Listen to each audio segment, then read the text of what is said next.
오늘 열왕기하 25장의 말씀은 이스라엘 왕들의 역사 500년의 역사를 마무리하는 열왕기서의 마지막 장입니다. 남유다 왕국이 멸망한다 하는 역사 이야기입니다. 그러나 남유다 왕국이 비록 멸망을 하지만은 이 멸망이 끝이 아니라는 겁니다. 하나님은 또 다른 새로운 시작을 준비하고 계시다 하는 것입니다. 다윗의 시로 다윗의 후손으로 이어진 남유다 왕국이 바벨론 제국에 의해서 멸망당한다 해서 하나님께서 이루어 가시는 구속의 역사가 망한 것이 아니고 끝난 것이 아닙니다. 분명 하나님은 이사야 9장 7절에서 이렇게 말씀하셨습니다. 만군의 여호와의 열심히 이를 이루시리라. 하나님은 어떤 상황에 닥칠지라도, 나라가 망한다 할지라도 반드시 구원의 역사를 이루어내시고야 마신다 하셨기 때문에 남유다의 멸망이 끝이 아니라 하는 것을 우리가 알 수 있습니다. 그래서 하나님은 예레미야 29장 10절에서 말씀하시기를 바벨론에서 70년이 차면은 비록 나라가 망했지만 바벨론에 끌려가서 70년 후에 다시 되돌아온다, 그렇게 말씀하셨습니다. 그리고 우리가 실제 역사를 통해서 페르시아 제국의 고레스 왕이 등장을 했을 때 BC 537년에 바벨론에서 포로 생활하던 유다 백성들이 다시 고국 유다 땅으로 돌려보내는 귀환의 역사가 있었다 하는 것을 우리는 세계사를 통해서 알고 있습니다. 하나님은 70년 포로 생활을 끝내시고 다시 유다 백성들을 고국으로 되돌아오게 하셨으므로 또 하나의 시작을 만들어 주셨다 하는 것입니다. 그러므로 우리는 하나님 보실 때, 우리 인간이 볼 때는 끝이지만은 그 끝이 언제나 우리는 하나님 안에서 새로운 시작이 될 수 있다는 그런 생각을 가지고 역사를 바라볼 필요가 있다 하는 것입니다. 자, 이제 오늘 본문의 말씀을 살펴보면은 바벨론 제국의 마지막 제3차 침공이 남유다의 마지막 20번째 왕이었던 시드기야 왕 때 일어나고 있음을 알 수 있습니다. 본문 1절을 보십시오. 1절, 시드기야 제9년 열째 달 10일에 바벨론의 왕 느부갓네살이 그의 모든 군대를 거느리고 예루살렘을 치러 올라와서 그 성에 대하여 진을 치고 주위에 토성을 쌓으매, 바벨론 제국은 고대 근동의 맹주로 수많은 나라를 정복하고 식민지로 만들었던 대제국입니다. 그런 바벨론 대제국의 그 강력한 군대로도 토성을 쌓고 예루살렘으로 들어가는 모든 식량을 다 차단을 했음에도 불구하고 18개월 동안이나 예루살렘을 점령하지 못하고 드디어 18개월 만에 예루살렘 성을 함락했던 겁니다. 이 말은 무슨 뜻이냐? 이스라엘 백성들이 예루살렘 성 안에서 18개월 동안 시드기야 왕과 백성들이 때로는 하루에 한 끼도 먹지 못하고 이틀에 한 끼, 마지막에는 3일에 한 끼, 어떤 때는 물만 마시고 18개월을 버텨냈다는 뜻입니다. 이미 고대 근동의 대제국으로 이름난 바벨론 제국이 이 작은 조그만한 유다 왕국의 예루살렘 성을 함락하는 데 18개월이 걸렸다 하는 것은 매우 참기 힘든 수치요, 그러한 일이었다 하는 것을 우리가 한번 생각을 해야 됩니다. 굉장히 바벨론 제국은 유다 왕국 때문에 자존심이 상한 겁니다. 그래서 악에 바친 바벨론은 예루살렘을 함락한 후에 정말 그 어떤 나라보다 더욱더 끔찍한 보복을 감행했음을 우리가 생각할 수 있습니다. 그렇게 예루살렘 성이 함락될 때 남유다의 마지막 왕이었던 시드기야 왕은 몰래 도망을 칩니다. 그러다가 도망을 가다가 잡혀요. 이 시드기야 왕을 붙잡은 바벨론 느부갓네살 왕은 시드기야 왕에게 정말 상상을 초월한 치욕을 남겨줍니다. 본문 7절을 보십시오. 그들이 시드기야의 아들들을 시드기야 왕의 아들들을 그의 눈앞에서, 시드기야 왕이 보는 눈앞에서 죽이고, 그리고 시드기야 왕의 두 눈을 빼고 노사슬로 그를 결박하여 바벨론으로 끌고 갔더라. 고대 전쟁의 역사를 보면은 패전국의 왕들의 눈을 뽑아버렸다 하는 기록이 자주자주 등장을 합니다. 어떤 때 패전국의 왕들의 눈을 뽑느냐 하면은 끝까지 저항한 왕들이죠. 항복을 미리 한 왕들은 이렇게 테러를 가하지 않습니다. 그러나 끝까지 저항한 왕들은 이제 치욕적인 방법으로 죽이는데 응징을 합니다. 오늘 본문에 나오는 시드기야 왕은 마치 사사기에 나오는 삼손처럼, 삼손이 기생 들릴라의 유혹에 넘어가자 결국은 삼손의 두 눈이 뽑히잖아요. 그렇게 블레셋으로 끌고 온 것과 유사하게 두 눈이 뽑힌 삼손처럼 시드기야 왕도 두 눈이 뽑힙니다. 여러분, 두 눈이 뽑히기 끔찍한 게 아니고요, 두 눈을 뽑기 전에 바벨론이 어떻게 했느냐, 이게 정말 끔찍한 겁니다. 여러분, 우리가 마지막으로 눈을 뜰 수 없다면 마지막 그 광경이 가장 아름다운 광경으로 보여지기를 얼마나 원합니까? 그렇지 않습니까? 사랑하는 가족들을, 그래서 사랑하는 가족들과 눈을 맞추고 또 찬송가를 부르고 찬송 속에 예배드리다가 평안히 천국에 갈 수 있다면 그게 가장 아름다운 세상에서 이별 아니겠습니까? 자, 그런데 어떻게 시드기야 왕이 죽습니까? 두 눈이 뽑히기 전에 어떻게 뽑힙니까? 어떤 일이 일어납니까? 시드기야 왕 앞에서 자기의 두 아들들을 다 죽여버립니다. 그러니까 얼마나 충격이었겠습니까? 얼마나 눈물을 흘렸겠습니까? 시드기야 왕의 아들들이 아버지 살려달라고 부르짖었지 않았겠습니까? 여러분, 생각만 해도 몸서리치지 않습니까? 그런 상황 속에서 시드기야 왕이 두 눈을 뽑아서 끌고 가다가 죽여버린 겁니다. 이것은 마치 범죄한 인간의 비참한 실상을 보여주는 것 같습니다. 인간은 에덴 동산에서 추방당한 이후에 이렇게 끔찍하고 비참한 인생을 살아가고 있다는 겁니다. 두 눈이 뽑혔으니 얼마나 답답했을까요? 두 손이 묶였으니 얼마나 괴로웠겠습니까? 더 이상 왕이 아니니까, 포로의 신분이니까 얼마나 절망을 했겠습니까?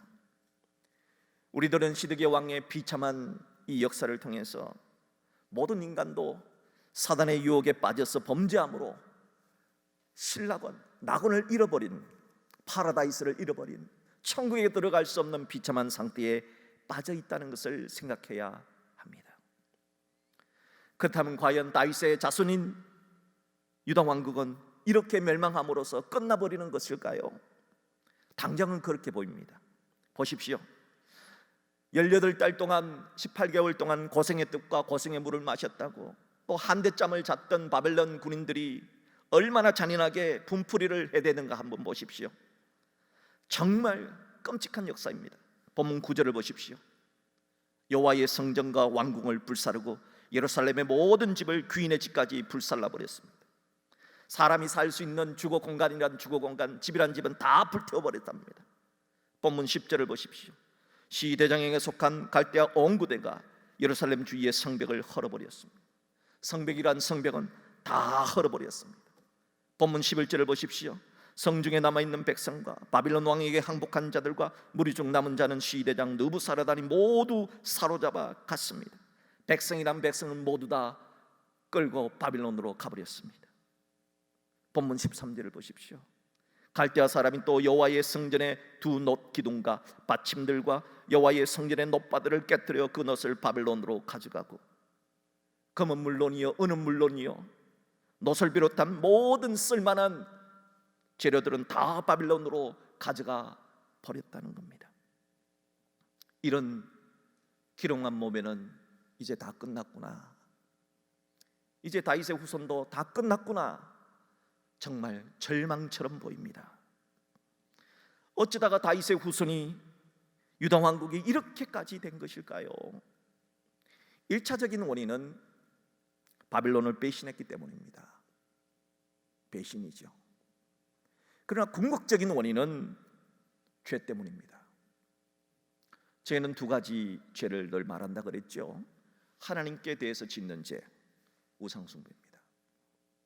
사람에게 짓는 죄, 불의의 피를 흘리게 한 죄입니다. 언제나 하나님은 사랑도 하나님 사랑, 이웃 사랑을 강조하듯이 죄도 하나님께 짓는 죄, 사람에게도 짓는 죄, 이 두 가지 죄가 합쳐질 때 저주와 멸망이 선포되어지는 것이거든요. 그렇다면 예루살렘 성전이 무너지고 예루살렘 성전이 문을 닫고 불타고 무너진 이 슬픔의 사건이 주는 의미는 뭘까요? 더 이상 문 닫지 않는 열린 문의 성전이 필요하다는 의미를 줍니다. 그 성전이 누구일까요? 더 이상 불타 사라지지 않는 영원한 성전이 필요하다는 겁니다. 그 영원한 성전이 누구일까요? 더 이상 무너지지 않는 영원한 성전이 필요하다는 의미입니다. 그 영원한 성전이 누구일까요? 그 성전은 바로 예수 그리스도이십니다.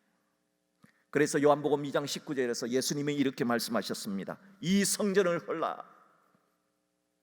헤롯 왕이 46년 동안 열심히 쌓았던 이 성전을 헐어버리라. 내가 사흘 동안, 예수님이 사흘 동안 일으키리라 하신 것입니다. 하나님은 성전이 불타 없어짐을 통해서 다윗의 후손 중에 참 성전이신, 영원한 성전이신, 열린 천국문을 열어주시는 영원한 성전이신 예수 그리스도를 기다리게 하신 것입니다. 과연 후손인 다윗의 후손인 남유다 왕국의 왕들이 다 죽었는데 남아있는 왕은 여호야김 왕이라고 바빌론의 포로로 끌려가 버렸는데, 다 죽고 포로로 끌려가 버렸는데 과연 그런 역사가 가능할까요? 예, 가능합니다. 어떻게 해요? 사람은 할 수 없지만 하나님은 하실 수가 있습니다. 이것을 보여주는 역사가 바로 오늘 열왕기 하의 마지막 역사입니다. 자, 본문 27절을 한번 보세요. 이건 참 중요한 역사입니다. 요거는 꼭 너무너무 중요하니까 밑줄 쫙 별표 한 너댓 개 형광펜으로 좀 쫙쫙 그어놓으면 좋을 것 같아요. 같이 한번 읽어볼까요? 시작. 유다의 왕 여호야긴이 사로잡혀간 지 37년, 곧 바벨론의 왕 에윌 무로닥이 즉위한 원년 12월 그달 27일에 유다의 왕 여호야긴을 옥에서 내놓아 그 머리를 들게 하고, 유다의 왕 여호야긴을 옥에서 내놓아 그 머리를 들게 했다는 겁니다. 다윗의 후손은 다 죽었습니다. 유일하게 남은 다윗 왕의 후손은 바로 여호야긴 제19대 왕이었습니다. 이 여호야긴 왕은 우리가 지난주에 살펴봤지만 바벨론의 2차 침공 때 포로로 잡혀갔습니다. 포로로 잡혀갔는데 오늘 보니까 포로로 잡혀가서 37년 만에 바벨론 왕이 여호야긴 왕의 머리를 들게 했다 하는 겁니다. 마태복음 1장에 메시아의 족보를 보면 그래서 이렇게 나옵니다. 마태복음 1장 12절입니다. 바벨론으로 사로잡혀간 후에 요고냐, 마태복음 1장 12절에 나온 요고냐가 바로 여호야긴 왕입니다.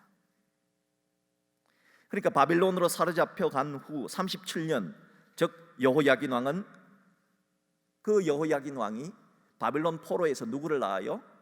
스알디엘을 낳고, 스알디엘은 누구를 낳아요? 스룹바벨을 낳는 겁니다. 스룹바벨이 누굽니까? 다윗의 후손입니다. 다윗 왕의 역사가 끊겨지는 줄 알았는데 바벨론 포로로 잡혀가서 여호야긴 왕을 통해서 스알디엘을 낳고, 스알디엘이 스룹바벨을 낳아서 이 스알디엘이 유다 왕국의 총독이 되어서 오만의 사람을 이끌고 쫙 다시 귀환하게 되는 것입니다.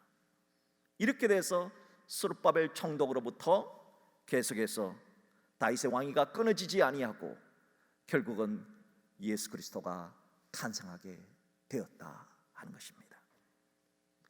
이 얼마나 놀라운 역사입니까? 그러므로 본문 28절 이하를 보면 여호야긴 왕의 머리를 들게 하고 바벨론에 있는 모든 왕의 주의보다 높여주셨고 죄수의 의복을 벗게 하고 일평생 바벨론 왕의 앞에서 양식을 먹게 하였고 30절을 보면은 여호야긴 왕이 있을 것은 종신토록 끊어지지 아니하는 놀라운 역사가 이어지고 있는 것입니다. 사랑하는 여러분, 이러한 역사가 과연 우연의 역사일까요? 우연히 바벨론 왕이 여호야긴 왕의 머리를 들게 하고 그렇게 해서 스알디아를 낳고 스알들이 스룹바벨을 낳게 하신 것일까요? 우연히 그렇게 해서 스룹바벨이 총독으로 해서 다시 귀환을 하게 된 것일까요? 아닙니다. 이것은 하나님이 역사를 주관하고 섭리하고 계신다는 하나님의 구원의 역사를 이야기하고 있는 것입니다. 사랑하는 성도 여러분, 하나님은 죄 때문에 머리를 숙였던 여호야긴 왕의 머리를 들게 하셨던 하나님이십니다. 그러므로 죄 때문에 숙였던 우리의 머리도 주님께로 가면은 들게 하실 것입니다. 하나님은 잠시 70년 포로가 된 여호야긴 왕을 37년 만에 회복시켰던 하나님이십니다. 그러므로 하나님은 잠시 죄의 유혹에 빠진 우리들도 회복시킬 수 있는 하나님이십니다. 그렇게 하셔서 반드시 역사의 끝에는 창세기 3장 15절에 예언하셨던 악의 상징인 뱀의 머리, 즉 사단의 머리를 박살내시는 구원의 역사를 이루시고야 마신다 하는 겁니다. 그래야 하나님의 정의를 이루시고 하나님의 공의를 이루어 나가실 것입니다.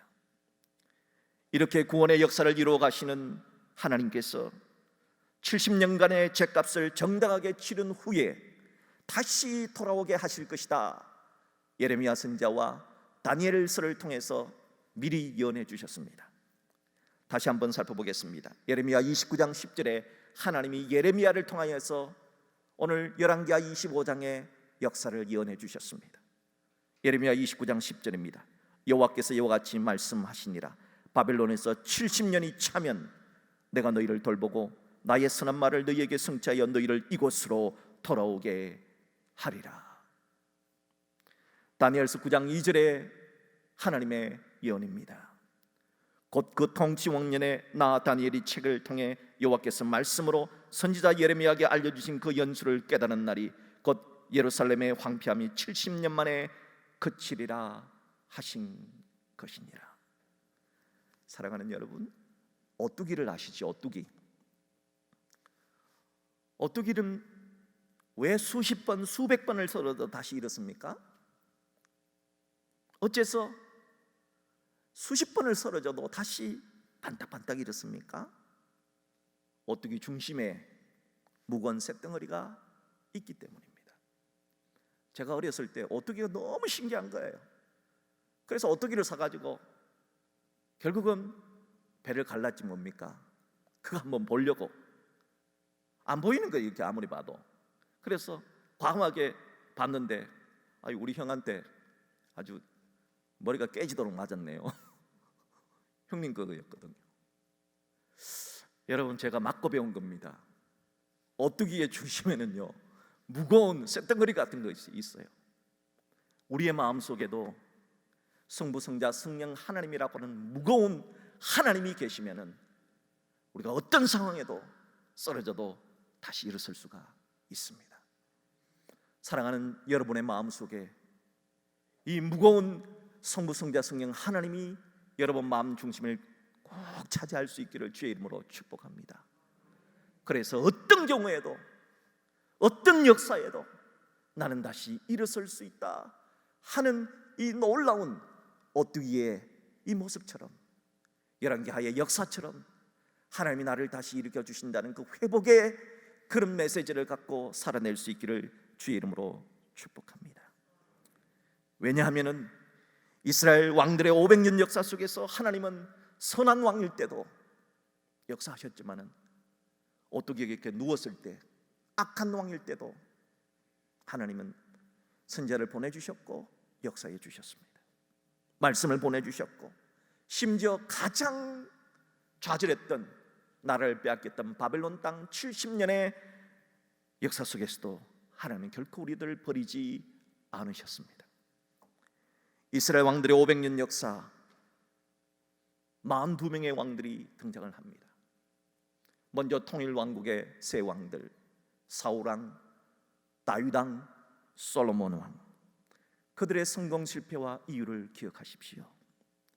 그리고 분열왕국의 북이스라엘 왕국의 19명의 왕들과 남유다 왕국의 20명의 왕들의 성공 실패의 이유를 꼭 기억하십시오. 특별히 이스라엘 500년 42명의 왕들 가운데서 그래도 하나님의 마음을 시원케 해드렸던 5명의 왕들은 여러분들이 좀 기억을 했으면 좋겠습니다. 먼저 첫 번째, 다윗 왕을 기억하십시오. 다윗 왕, 그도 물론 죄를 지었지만은 그래도 한결같이 하나님 중심으로 살려고 애썼던 다윗 왕. 그래서 결국은 하나님 마음에 합한 이스라엘의 위대한 왕이 되었던 다윗 왕의 역사를 꼭 좀 기억하십시오. 두 번째, 남유다 왕국의 아사 왕을 기억하십시오. 하나님의 뜻에 합한 나라를 만들려고 제단을 철폐하고 산당을 철폐하고 우상을 철폐하고 금지했던 아사 왕의 초기 역사를 여러분 기억하십시오. 세 번째, 남유다 왕국의 여호사밧 왕을 기억하십시오. 다윗의 길로 걸으며 우상을 척결하고 율법 교육을 실시함으로 나라를 견고하게 했던 여호사밧 왕을 기억하십시오. 네 번째, 남유다 왕의 히스기야 왕을 기억하십시오.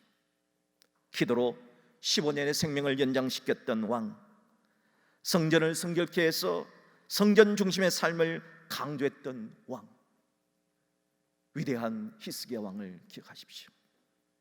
그리고 남유다의 요시야 왕을 기억하십시오. 타락한 종교를 기억해서 나라가 이제 곧 망하기 직전에 있었음에도 그럼에도 우상과 사당을 제거하고 전 국민이 모두 다 유월절을 지키도록 그렇게 해서 정말 여름 가뭄에 하나님의 마음을 시원케 해드렸던 마지막 위대한 왕 요시야 왕을 기억하십시오. 부디 42명의 왕들 가운데 나머지 실패한 왕들은 반면교사를 삼으십시오. 그리고 열왕기 역사를 통해서 우리에게 주시는 하나님의 말씀, 하나님은 어떤 역사 속에서도 구원의 역사를 반드시 이루어 나가시고야 만다 하는 것, 그 하나님이 바로 우리들이 믿는 하나님이고 그 하나님 때문에 우리의 삶도 조금 전에 말씀드렸던 오뚜기 같이 다시 회복할 수 있다는 그 믿음으로 이스라엘의 역사를 바라볼 때, 왕들의 역사를 바라볼 때, 내 마음속에 성부, 성자, 성령 하나님의 마음으로 역사를 바라볼 수 있는 그런 구원사를 가질 수 있기를 주의 이름으로 축복합니다.